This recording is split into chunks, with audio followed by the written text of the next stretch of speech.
Tonight, we're also hearing from a Rogers firefighter after his own home in Spiro, Oklahoma, burned in a fire over the weekend.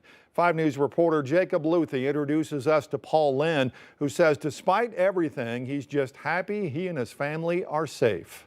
She called me and she had that certain tone of voice. Around 11 p.m. on March 16th, Rogers firefighter Paul Lynn says he received the call you never expect to get. I knew something was wrong, and she said the house was on fire. My immediate answer is, what do you mean? And she turned on FaceTime, and sure enough, she was outside, but the entire backside of our house was just absolutely getting it. From Rogers, Paul rushed to the damaged home in Spiro, Oklahoma, then went to work. I grabbed my gear from the fire department on the way to our house, because I passed the fire department.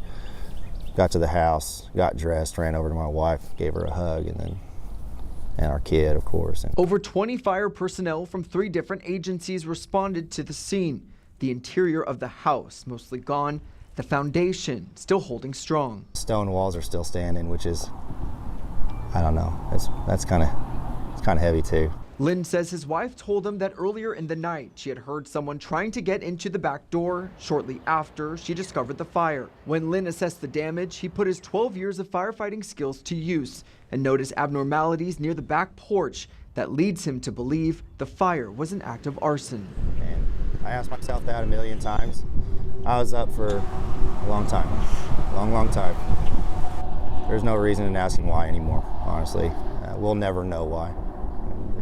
Unfortunate events and unfortunate times. Having faced countless fires himself, Paul says he is now learning what it means to recover in the days after. Worked a lot of fires in 12 years, a lot, but when we're done with the job, we leave. I can honestly tell you, I have no idea. There's 2 types of people in this world. You can either sit and dwell on it, or you can just find the way to keep going.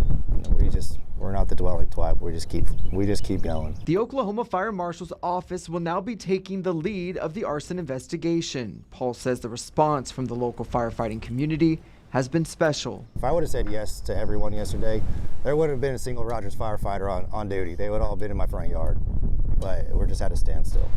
I don't know. It's unexplainable, the emotions behind. Everyone says the firefighter family's deep, but you don't really know how deep it is till something like this happens. In Spiro, covering news where you live, Jacob Luthi, 5 News.